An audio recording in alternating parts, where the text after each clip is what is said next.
From NBC News, this is Today. Still to come this morning, we've got an exclusive look at never-before-seen photographs of Michael Jackson from a new book that he was working on at the time of his death. Coming up on the Today Show, some never-before-seen photos of Michael Jackson, and we'll have another local update for you coming up in 30 minutes. In the meantime, safe travels today. Also coming up, we're going to show you some never-before-seen photos of Michael Jackson. It's all part of a new book that he was involved in at the time of his death.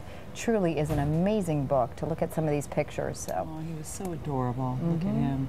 All right, Al, thanks. Coming up next, an exclusive look at the life of Michael Jackson that's coming up right in a moment.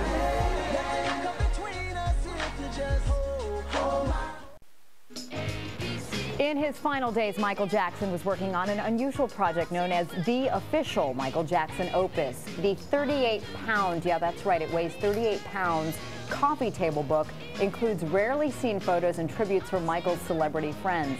Jeff Wald is the publisher. Jeff, good morning. Good morning. How are and you? I know you met with Michael just days before he passed away. It was actually a few weeks before. And this was his vision. Well, we were going to do one based on the concerts, yes, and then do a second one based on his whole career. That's a 96-pound opus. Wow. Oh, my goodness. Now, what did he want this to reflect? Well, this one, what we did after he passed, is really was a tribute to him. But it says the official, it was approved by the estate and the probate court.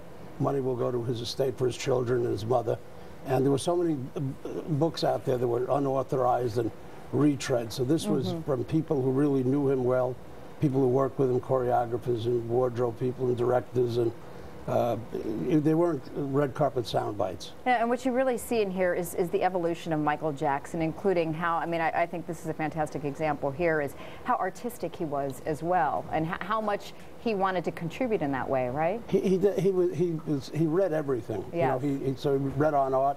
He had a painter named Nate Giorgio, who did a lot of paintings from him. Here's some sketches Nate had met, and this is called Heroes. And these are people Michael would have wanted to have dinner with. And these are his personal notes. Michael wrote these. Notes, yes. Okay, so he wanted him to add something to this. Yes, add some more wood to make a balance. Okay, so this is the picture. And this is the finished product. So you have Little Richard and Elvis and Charlie Chaplin. All the way down to Abe Lincoln, John F. Kennedy, and Thomas Edison, amazing. Einstein.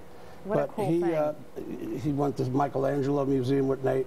And Nate did the drawings that you see at the head of each chapter. It's a truly beautiful book. I mean, 400 pages of incredible photos and all about his life and his career, but also, as you mentioned, some lovely tributes as well. And one particularly moving letter comes from Spike Lee, and I'm going to read just a portion. He writes, "Last week I made a pilgrimage to your birthplace, Gary, Indiana, and I stood inside your family's modest 3-bedroom home on 2300 Jackson Street. I felt the magic. It started there, 9 kids plus your parents, jam-packed, living on top of each other, pursuing the American dream." What do you think it is about Michael's humble roots that really just inspired so many? And also the fact that he transcends race. He did. America's all about rags to riches. It's all about Horatio Alger. It's all about you can succeed if you really work at it and try. And Michael worked at it. He was a perfectionist. Paul Abdul talks about in there how he watched every MGM movie and documentaries and studied every move of Fred Astaire and Gene Kelly. He was a real student. He was a real student. I mean, Gene Kelly said, if you fail to prepare, prepare to fail. Right. And Michael was always prepared. And he wanted to put a little cutting edge on what he saw as a full entertainer. And that's what he did. Beautiful. Also, the Reverend Jesse Jackson writes, Michael's dance steps on the airways, like our marching steps on the highways, helped create a special moment. African Americans could publicly cheer and be inspired by one of their own. White Americans could begin to embrace a Black American icon. This, too, was part of the dream. In what way did he pave the way for so many other minority artists, like Spike Lee? I think that he just, as you said, he transcended race. Yeah. And he was just so magical in terms of dance, in terms of his singing, in terms of his persona. You know, people felt his warmth. He was a great performer. And what surprised you putting this book together? Pardon me? What surprised you putting this book together? I mean, you worked with Michael. You know, I knew him slightly over a long period of time.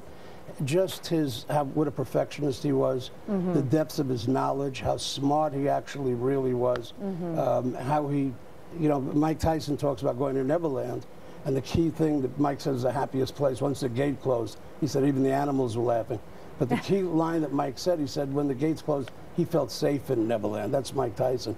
Jane Fonda talked about him visiting her for 10 days in Golden Pond, spending his time with Katharine Hepburn. Katharine Hepburn. Yes. And he kept a tape recorder, and she told him stories. One story in particular about an actress who she admired when she was young, and she had gone to see her in the Glass Menagerie. And then years later saw her again, and she wasn't as good. So it was about keep hungry, keep humble. Yeah. So Michael, he learned lessons from those people. Tell me about the image of him as Charlie Chaplin in the book. I mean, we know that he admired Charlie Chaplin so much. These are never seen before pictures that Steve Whitsitt did. And what he wanted to do is his favorite song was Smile. You saw his brother Jermaine sing it at the memorial. It's beautiful. And he wanted to do the scene from The Kid.